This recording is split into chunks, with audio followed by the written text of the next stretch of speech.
સ્વાગત છે મારા કિચનમાં। આજે હું તમારી સાથે શેર કરીશ 6 અલગ અલગ પ્રકારના ફ્લેવરફુલ આઈસ્ક્રીમની રેસીપી। આપણે અલગ અલગ નેચરલ ફ્લેવર અને અલગ અલગ ટેસ્ટના 6 આઈસ્ક્રીમ બનાવશું। એક જ એનો બેઝિક આઈસ્ક્રીમ મિક્સર બનાવશું અને એમાંથી આપણે 6 ફ્લેવરના આઈસ્ક્રીમ બનાવશું। તો ચલો ઝડપથી આઈસ્ક્રીમ બનાવવાની શરૂઆત કરી દઈએ। સૌથી પહેલાં એક તપેલીની અંદર નીચે 2 ચમચી જેટલું પાણી એડ કરશું, એટલે દૂધ ગરમ કરતી વખતે દૂધ છે નીચે બેસે નહીં। હવે 8 કપ ભરીને આપણે ફૂલ ફેટ વાળું દૂધ એડ કરી દઈશું અને આ દૂધને ગરમ કરવા માટે ગેસ ઉપર મૂકી દઈશું। હલકું એવું દૂધ ગરમ થઈ જાય એટલે 2 કપ ભરીને ખાંડ એડ કરી દઈશું। ખાંડને સરખી રીતે દૂધ જોડે મિક્સ કરી દઈશું અને આ દૂધને ધીમા ગેસે આપણે ઉકળવા દઈશું। બીજી બાજુ થોડાક દૂધની અંદર 2 ચમચી કાજુ પલળવા મૂકી દઈશું। 1 ચમચી કોકો પાવડર લઈ લઈશું। 2 ચમચી દૂધની અંદર અડધી ચમચી કેસરના તાતણા પલળવા મૂકી દઈશું। અડધા કપ દૂધની અંદર 2 ચમચી જેટલા પિસ્તાને પલળવા મૂકી દઈશું। અડધો કપ જેટલા મેંગોના પીસીસ કરી લઈશું। 2 ચમચી સ્ટ્રોબેરી સિરપ લઈ લઈશું। આમાંથી આપણે પિસ્તા, કાજુ અને મેંગોની પેસ્ટ બનાવવાની છે, તો સરખી રીતે આપણે બધાની એકદમ ફાઇન પેસ્ટ બનાવશું। પિસ્તા, કાજુ અને મેંગોની પેસ્ટ રેડી છે। હવે એક વાસણની અંદર અડધો કપ કસ્ટર્ડ પાવડર લઈ લેશું। 1 કપ દૂધ એડ કરી દઈશું।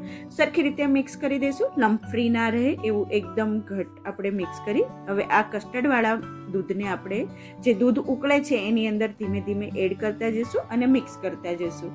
5 થી 7 મિનિટ આ દૂધને ઉકળવા દઈશું। 5-7 મિનિટ પછી સરસ રીતે આવી રીતે ઘટ થઈ જશે। ગેસની ફ્લેમ બંધ કરી ઠંડુ થવા દઈશું। ઠંડુ થઈ જાય પછી 2 થી 3 કલાક આપણે ફ્રીજમાં મૂકી દઈશું। એક તપેલીની અંદર વ્હીપિંગ ક્રીમ લઈ લેશું। આ તમને બજારમાં આસાનીથી મળી જશે। આપણે 4 કપ ભરીને વ્હીપિંગ ક્રીમ લેવાનું છે। એકદમ પરફેક્ટ માપ છે। જો તમે આ માપ સાથે બનાવશો બહુ જ બધું આઈસ્ક્રીમ બનશે અને તમારે ઓછી ક્વોન્ટિટીમાં બનાવવું હોય તો અડધી ક્વોન્ટિટી લઈ લેવાની। હવે આવી રીતે વિસ્કર આવે એનાથી મિક્સ કરતા જશું જ્યાં સુધી એકદમ ઘટ અને થીક થઈ જાય ત્યાં સુધી વિસ્ક કરવાનું છે। જો તમારી પાસે આવી રીતે હેન્ડ મિક્સર હોય એનાથી કરશો 2 થી 3 મિનિટની અંદર જ સરસ રીતે વ્હીપિંગ ક્રીમ છે એ સેટ થઈ જશે। તો ફ્રેન્ડ્સ, તમે જોઈ શકો છો કે સરસ રીતે વ્હીપિંગ ક્રીમ છે ઘટ થઈ ગયું છે। તમે વિસ્કરથી કરશો તો પણ આવી રીતે આટલું ઘટ થાય ત્યાં સુધી તમારે મિક્સ કરવાનું રહે છે। હવે આપણે જે ફ્રીજમાં દૂધ મૂક્યું છે એ સરસ રીતે ઘટ થઈ ગયું છે, એકદમ થીક થઈ ગયું છે અને આ દૂધ એકદમ ઠંડુ હોય ત્યારે જ યુઝ કરવાનું છે। હવે જે આપણે વ્હીપિંગ ક્રીમ સેટ કર્યું હતું એની અંદર આપણે આ બધું જ દૂધ છે એ એડ કરી દઈશું। વ્હીપિંગ ક્રીમ જ્યારે તમે વ્હીપ્ડ કરો ત્યારે એકદમ ઠંડુ હોવું જોઈએ, તો જ આવી રીતે એકદમ ક્રીમી અને ઘટ થઈ છે। ફરીથી મિક્સ કરી દઈશું બંને વસ્તુને। તો એકદમ સરસ એવું જે આઈસ્ક્રીમનું બેઝિક આપણે જે બનાવવાના હતા એ હવે રેડી થઈ ગયું છે। સરસ રીતે આઈસ્ક્રીમ આ જ આઈસ્ક્રીમ તમે એમનેમ ફ્રીઝરમાં મૂકી દેશો તો પણ એકદમ સરસ રીતે ટેસ્ટી આઈસ્ક્રીમ તમે માવા કુલ્ફી ખાતા હોય એવી રીતે એનું ફ્લેવર આવશે। હવે આપણે આ આઈસ્ક્રીમ મિક્સરમાંથી 6 ભાગ કરી લેશું અને આના અલગ અલગ આપણે જે 6 ફ્લેવર રેડી કર્યા છે એમાંથી આપણે 6 ફ્લેવરના આઈસ્ક્રીમ બનાવશું। એક ડબ્બાની અંદર કેસરવાળું દૂધ એડ કરી દઈશું। એક ડબ્બામાં આપણે મેંગો પલ્પ એડ કરી દઈશું। જે આપણે કાજુની પેસ્ટ બનાવી હતી એ પણ એડ કરી દઈશું એક બોક્સની અંદર। આ કોકો પાવડર છે, એમાં આપણે 1 ચમચી ભરીને કોકો પાવડર અને 1 ચમચી ચોકલેટ ચિપ્સ એડ કરી દઈશું। બધી વસ્તુને સરખી રીતે મિક્સ કરી દઈશું।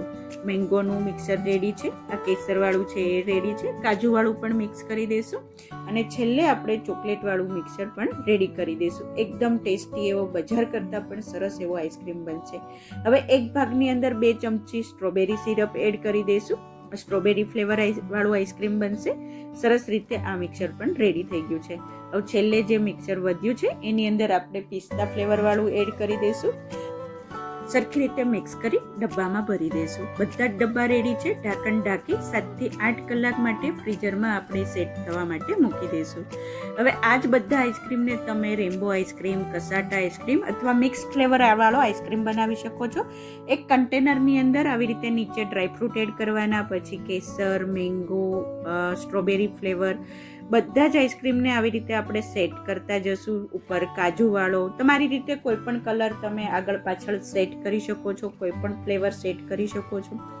ઉપર આપણે આવી રીતે પિસ્તાવાળો, ચોકલેટવાળો આઈસ્ક્રીમ કરશું। ઢાંકણ ઢાંકી આ આઈસ્ક્રીમને પણ સેટ થવા માટે આપણે 7 થી 8 કલાક ફ્રીઝરમાં મૂકી દઈશું। 7-8 કલાક પછી તમે જોઈ શકો છો ઉપરથી આપણે બટર પેપર રિમૂવ કરી દઈશું અને આવી રીતે સ્લાઇસ કરી તમે આ રેનબો આઈસ્ક્રીમને સર્વ કરી શકો છો. તો ફ્રેન્ડ્સ છે ને એકદમ કલરફુલ ટેસ્ટીવાળો બીજા પણ આપણે જે 6 ફ્લેવરના આઈસ્ક્રીમ બનાવ્યા હતા એ પણ રેડી છે. આમાંથી તો થોડો ખવાઈ પણ ગયો છે આઈસ્ક્રીમ. આ કેસરવાળો આઈસ્ક્રીમ, મેંગોવાળો, આવી રીતે બધા જ આઈસ્ક્રીમ રેડી થઈ ગયા છે. 5 મિનિટ આ આઈસ્ક્રીમને સેટ થવા માટે બહાર મૂકી દઈશું, જેનાથી શું થશે કે જ્યારે તમે આઈસ્ક્રીમને સર્વ કરશો તો આસાનીથી સરસ રીતે સ્કૂપ થશે. તો આપણે હવે આઈસ્ક્રીમ સર્વ કરવા માટે રેડી છે. આ ચોકલેટવાળો આઈસ્ક્રીમ એકદમ ટેસ્ટી ફ્લેવરફુલ આઈસ્ક્રીમ લાગે છે અને એકદમ બજાર જેવો એના કરતાં પણ ટેસ્ટી એવો આપણે ઘરે આસાનીથી આઈસ્ક્રીમ બનાવી લીધો છે. સ્ટ્રોબેરીવાળા આઈસ્ક્રીમને પણ આપણે સર્વ કરી દઈએ છે ને એકદમ નેચરલ કલર, થોડાક લાઇટ કલર લાગશે કેમ કે આપણે નેચરલ કલર યુઝ કર્યા છે એટલે જેનાથી. અને આ છે કાજુ માવા આઈસ્ક્રીમ, એકદમ ટેસ્ટી ખૂબ જ સ્વાદિષ્ટ એવો આઈસ્ક્રીમ બન્યો હતો. કાજુ માવા તમે બજારનો આઈસ્ક્રીમ પણ ભૂલી જશો. કેસરવાળો આઈસ્ક્રીમ, કેસર મલાઈ આઈસ્ક્રીમ તમે કહી શકો છો છે ને એકદમ નેચરલ કલર. બધા જ આઈસ્ક્રીમને આપણે આવી રીતે સ્કૂપ કરી દઈશું અને સર્વ કરશું. તો ફ્રેન્ડ્સ તમે જોઈ શકો છો કે આપણે એક જ બેઝિક આઈસ્ક્રીમ મિક્સરમાંથી 6 અલગ અલગ ફ્લેવરફુલ આઈસ્ક્રીમ બનાવ્યા છે. ખૂબ જ ટેસ્ટી એવા આઈસ્ક્રીમ બને છે. અને આ પાલક પિસ્તા આઈસ્ક્રીમને મેં ગ્રીન કલર લાવવા માટે જ્યારે પિસ્તાની પેસ્ટ કરી ત્યારે 4 થી 5 મેં પાલકના પાંદડા એડ કરી દીધા હતા, જેનાથી આટલો સરસ ગ્રીન કલર આવ્યો છે.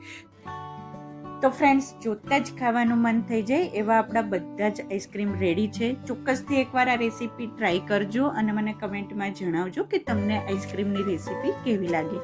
અને હા ફ્રેન્ડ્સ, તમને જો મારી રેસીપીઓ પસંદ આવતી હોય તો પ્લીઝ લાઇક કરજો, શેર કરજો, સબસ્ક્રાઈબ કરી બાજુમાં રહેલા બેલ બટનને પ્રેસ કરી દેજો જેથી તમને મારી નવી નવી રેસીપીઓનું નોટિફિકેશન મળતું રહે. Thank you for watching. ફરીથી મળીએ એક નવી રેસીપી સાથે. ત્યાં સુધી બાય બાય.